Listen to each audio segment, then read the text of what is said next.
Silakan duduk. Shalom Bapak Ibu anak-anak. Bolehkah dengan senyum sukacita memberi salam kanan kiri muka belakang, katakan damai sejahtera bagimu. Sambil goyang-goyang tangannya berbagi sukacita hari ini, hari Minggu, hari Tuhan. Puji Tuhan banyak yang hadir. Ternyata ada pembagian sembako dari Pak Jokowi sampai kita macet. Saya terlambat. Saya mulai dengan sebuah ilustrasi. Mungkin saudara sudah pernah dengar, tapi mohon maaf, saya tidak dikasih tahu bahwa ada anak-anak kecil yang akan hadir saat ini. Ceritanya agak sedikit tidak enak buat mereka, tapi dorang tidak mengerti kok ini.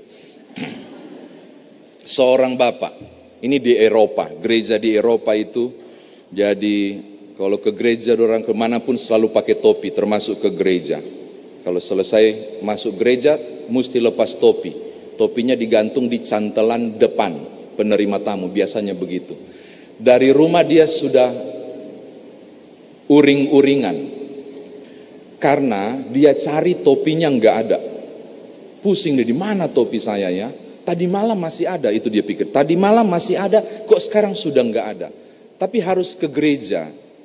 Dia tanya ke istrinya, istrinya nggak tahu, kamu tahu di mana tadi malam? Iya, saya nggak tahu di mana. Tapi akhirnya dia pergi. Pas dia sampai ke gereja, banyak sekali topi yang ditaruh di situ kan, karena nggak boleh masuk pakai topi dalam gereja, ditaruh. Lalu dia dapat ide menarik. Toh nggak ada nama, nggak tahu siapa punya kan. Kalau pulang sembarang saja saya ambil, saya pakai. Dia udah pikir jahat. Tapi rupanya pendeta itu membahas khotbah tentang 10 perintah Tuhan. Salah satunya adalah, Bapak Ibu hafal ya, luar biasa loh. Jadi kemudian dia mengurungkan niat, nggak usah deh. Ketika selesai pulang salam-salaman, dia bilang begini, Pak Pendeta, Bapak punya khotbah itu luar biasa. Oh ya? Ya. Itu menggerakkan saya untuk bertindak benar. Oh ya? Iya. Tadinya Pak, saya mau iseng, udah rencana jahat karena topiku hilang. Jadi saya mau rencana ambil di situ. Waduh, tapi ada yang kedua Pak, apa? Justru karena khotbah Bapak, saya langsung ingat di mana topi saya hilang itu. Oh ya? Di bagian mana khotbah saya membuat Anda ingat di mana topi Anda? Di bagian Bapak bilang, jangan bersinah. Saya langsung ingat di mana tadi malam topiku. Oh Tuhan. Dek, kalian ngerti nggak? Enggak kan? Puji Tuhan. Apa yang saya mau katakan, banyak orang berpikir tentang kebenaran tapi separuh. Banyak orang berpikir telah mengerjakan kebenaran dan membenarkan satu kesalahan. Saudara tahu kenapa Asyur dengan sengaja Tuhan datangkan untuk memporak-porandakan Yehuda, Israel Selatan? Pasal 5 ayat 25 dan seterusnya, Bapak Ibu akan dapat jawaban. Dengan sengaja aku pakai Asyur untuk menghukum engkau. Kenapa? Pasal 1, 2, 3 penjelasannya. Dorang tahu itu salah, masih dibikin. Lalu dengan sengaja bawa persembahan kepada Tuhan untuk bujuk Tuhan. Di hari kudus, hari Sabat, mereka kudus. Di hari lain mereka kudis. Melakukan segala yang tidak benar. Seakan paham tentang kebenaran, membelokkan kebenaran. Seakan terlihat benar, sesungguhnya tidak benar. Seperti Bapak tadi yang lupa topinya di mana. Saya mau katakan proses penghukuman Asyur dengan penggunaan Asyur untuk menghukum Yehuda adalah dengan sengaja direncanakan Tuhan. Saudara bisa bayangkan?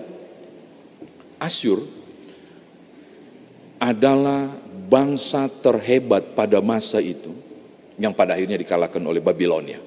Tapi begitu hebat, luar biasa, hingga menguasai bagian yang sangat banyak. Dalam setiap pertempuran mengalami kemenangan. Bahkan gara-gara Asyur kemudian menguasai, tinggal kuasai Yehuda begitu hebat. Pernah dengar kisah Hizkia?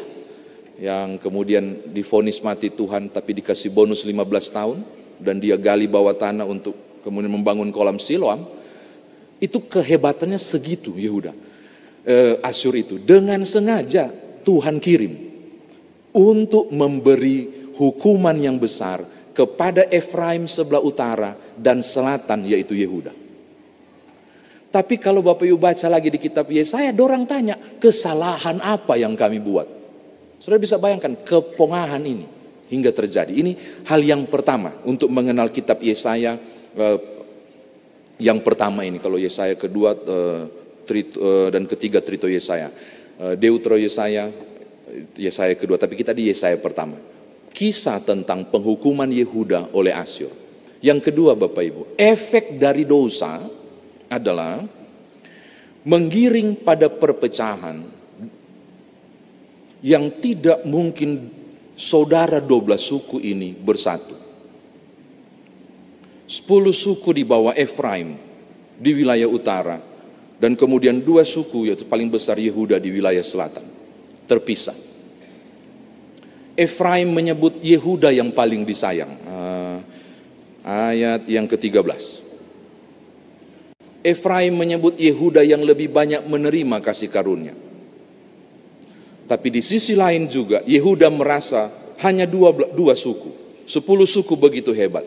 Maka urusan kami adalah mengupayakan untuk juga menghimpit lebih besar. Jadi dosa ini mengakibatkan perseteruan yang berkepanjangan. Padahal ketika Asyur menyerang utara, yaitu Efraim, mestinya Yehuda turut melakukan koalisi dan menopang saudaranya. Ini enggak, mereka cari selamat sendiri-sendiri. Lalu mestinya ketika utara sudah dihancurkan total oleh Asyur, Yehuda mestinya pandang ini sebagai wow, enggak boleh bikin dosa lagi, bertobatlah. Enggak. Mereka bikin lebih parah lagi, padahal saudaranya sudah dapat pelajaran. Efeknya apa? Dibuanglah Yehuda ke Babel. Yang balik itu sisa-sisa suku Yehuda. Maka sekarang lahirlah istilah Yehudi, baru Yahudi, itu dari kata Yehuda. Jadi betapa ini tegar tengkuknya luar biasa, menghasilkan perpecahan yang luar biasa juga. Upaya untuk tidak saling menerima saudara satu dengan yang lain, kecemburuan yang sangat besar, dan satu menghimpit yang lain, lain menghimpit yang lain. Ini kondisi yang terjadi. Yang ketiga Bapak Ibu, kita dapat berita baik. Sesungguhnya Yesaya pasal 11 ini adalah umumnya dibaca pada berita nubuatan kedatangan Raja Damai. Apalagi pasal 11 ayat 1, itu umumnya dibaca di masa raya Adventus. Kalau muncul sekarang, saya tidak tahu kenapa diambil ini, mungkin berhubungan dengan akan datang damai sejahtera, akan dihubungkan dengan Paskah, walaupun masih ada ayat yang lain yang lebih tepat. Kita menemukan di ayat yang ke-11, pasal 11.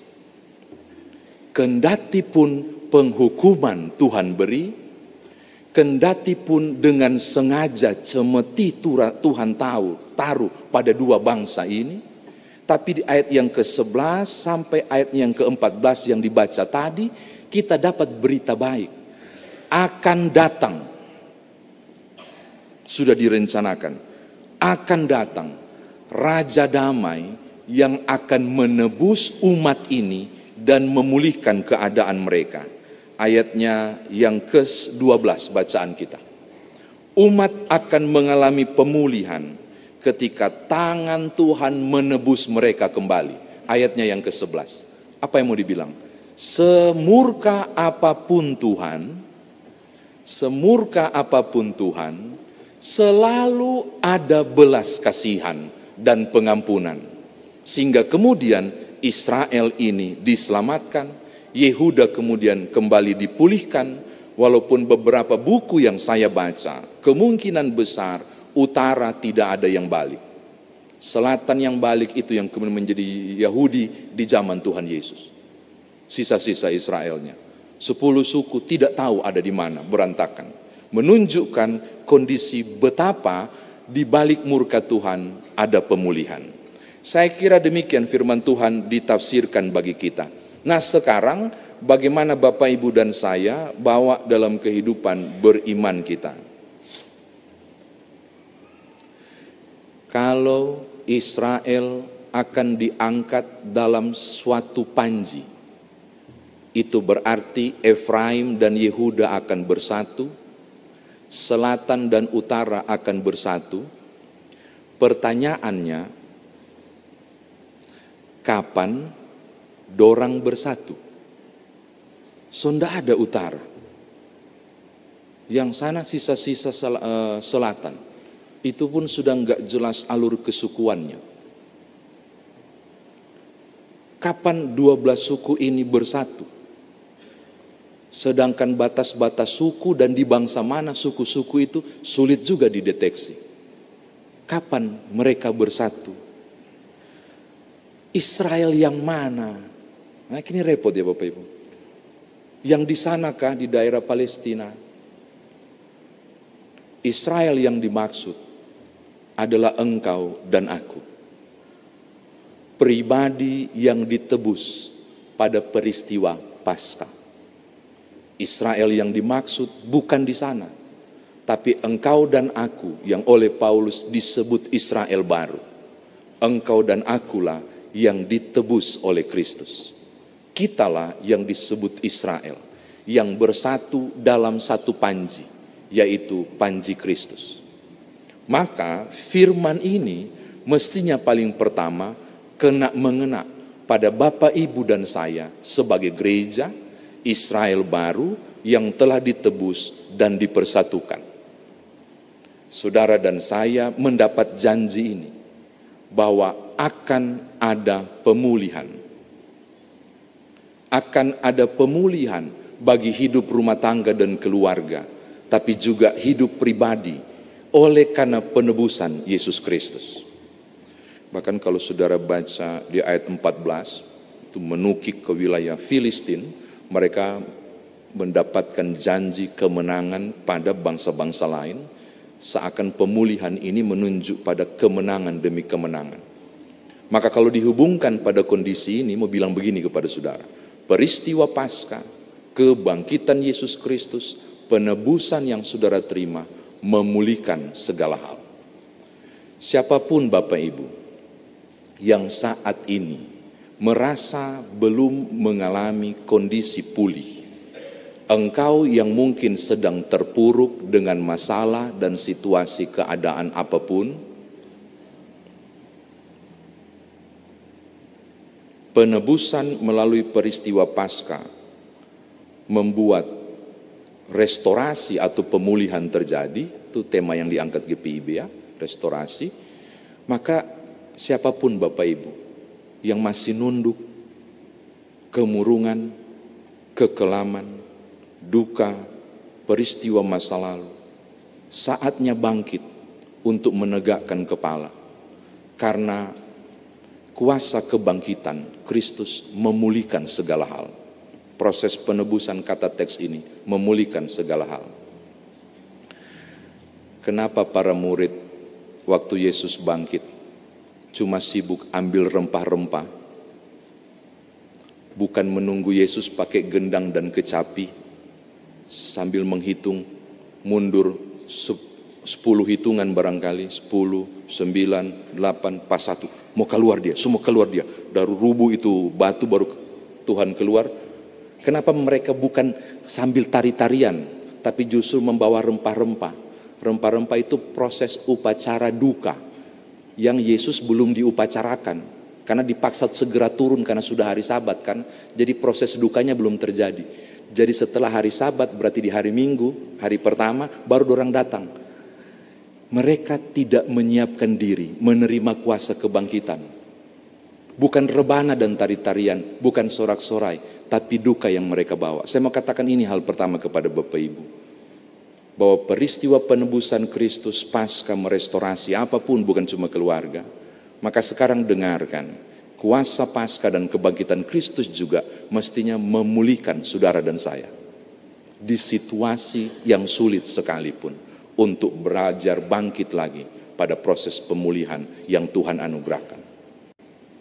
Kalau masih ada yang susah, bangunlah pagi, lihatlah cermin, ngomonglah ke diri sendiri, aku sudah ditebus, aku sudah dipulihkan, masalahku belum selesai, saya akan tetap maju untuk menjemput kemenangan bersama Tuhan, sesulit apapun. Lalu senyum di cermin, engkau pasti bisa. Itu loh semangat Paskah, itu semangat penebusan. Apapun, sesulit apapun, restorasi bisa terjadi, pemulihan bisa terjadi untuk membawa saudara dan saya berkemenangan di dalam Tuhan. Ini yang pertama. Yang kedua, Bapak Ibu, tanpa pertobatan tidak mungkin ada pemulihan. Belajar pada peristiwa Yehuda, hingga tembok Yerusalem hancur, bait Allah rata dengan tanah. Sampai Yeremia nangis melihatnya dan menulis di kitab ratapan, ini ipuh dan kepahitan. Tuhan sengaja dan seterusnya. Dia mengalami kepahitan pada Tuhan karena lihat situasi itu. Kenapa? Karena berulang lagi dosa. Saya mau katakan hal yang kedua.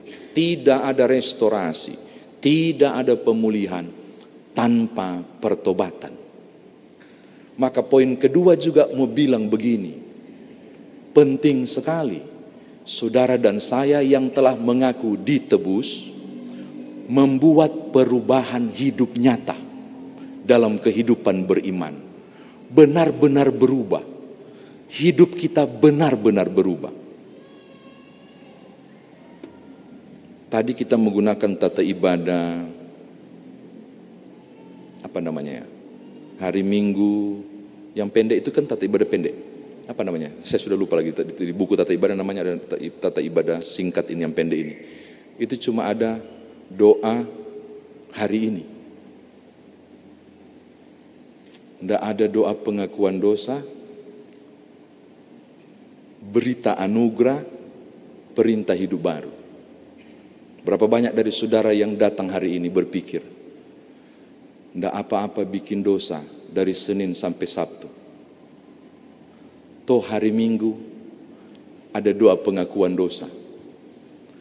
Siapapun yang lagi berharap hari ini ada pengakuan dosa, hari ini tidak ada. Lengkaplah penderitaanmu. Walaupun agak bercanda menyebut unsur liturgi ini, tapi saya bilang begini, tiap-tiap hari berupayalah untuk hidup dalam kekudusan. Seorang anak bertanya pada papanya, "Papa, kalau kita buat salah dan tidak hidup dalam kebenaran," bahasa anak-anaknya, "Papa, kalau kita tidak hidup benar, kalau selalu bikin salah, Tuhan marah nggak?" "Marah dong." "Terus kita bisa dihukum nggak?" "Dihukum dong." "Jadi masuk neraka ya Pak?" "Masuk neraka, makanya harus hidup benar." "Bisa nggak Papa hidup benar 1 tahun?" "Nggak bisa nak, Papa juga banyak dosa." "Ih, berarti Papa masuk neraka." "Nggak bisa, mungkin saja Papa masuk neraka karena nggak bisa 1 tahun." "Oh, kalau begitu Papa bisa nggak 6 bulan terus hidup benar?" "Nggak bisa nak, banyak godaan." "Ih, Papa bisa masuk neraka." "Ya itulah nggak bisa." "Sebulan Papa?" "Nggak bisa nak." Diskusi anak sekolah minggu itu dengan papanya. Terus terakhir 1 minggu Pak, berat, agak berat. "Aduh, jadi Papa bisa bagaimana?" "Papa bisa bertahan dari jam 00." "Hah, 00? Iyo, sampai jam 00 lagi." "Maksudnya Papa bisa bertahan, tidak bikin dosa 1 hari." "Oh, berarti aku gitu aja deh, tiap satu hari nggak bikin dosa." Sudah tangkap maknanya? Nggak bisa. Ada godaan luar biasa. Tapi kalau engkau berkomitmen tiap hari, "Tuhan, tolonglah aku tiap hari seperti doa Bapa kami, berikanlah kami roti sehari-hari." Terjemahan asli dari doa Bapa kami itu bukan berikanlah kami makanan kami secukupnya, bukan. Terjemahan teksnya adalah berikanlah kami makanan kami sehari-hari. Apa maknanya? Tuhan pelihara engkau tiap-tiap hari, maka bertahanlah hidup kudus tiap-tiap hari. Kalau tiap hari engkau tidak bikin kesalahan, tiap hari engkau bertahan pada proses penebusan, restorasi terjadi, pemulihan terjadi, ada berkat dalam hidup kebenaran. Yesaya 59 ayat 1 dan 2 dengan jelas bilang begini, "Tangan Tuhan tidak kurang panjang untuk menjangkau, telinga Tuhan tidak kurang tajam untuk mendengar, tapi yang menjadi pemisah antara engkau dan Allahmu adalah dosa." Coba, hidup dalam kebenaran dijanjikan berkat, dijanjikan pemulihan dalam kehidupan beriman.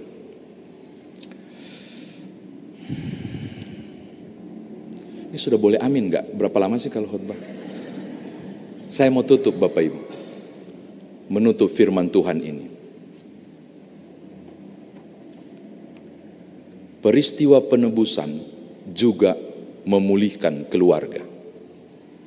Karena pesan ini juga mau disampaikan kepada para orang tua, untuk anak-anaknya, para suami untuk istrinya, dan kepada para istri untuk suaminya. Pesan ini juga mau disampaikan pada relasi dan hubungan yang mulai rusak antara orang tua dan anak, antara suami dan istri. Pesan ini juga, pesan pemulihan ini juga mau disampaikan pada keutuhan keluarga. Mulailah dalam keluarga sebagai proyek tanda engkau telah dikuduskan. Mulailah membaharui proses komunikasi antara suami istri. Mulailah pada proses peduli pada kehidupan anak-anak.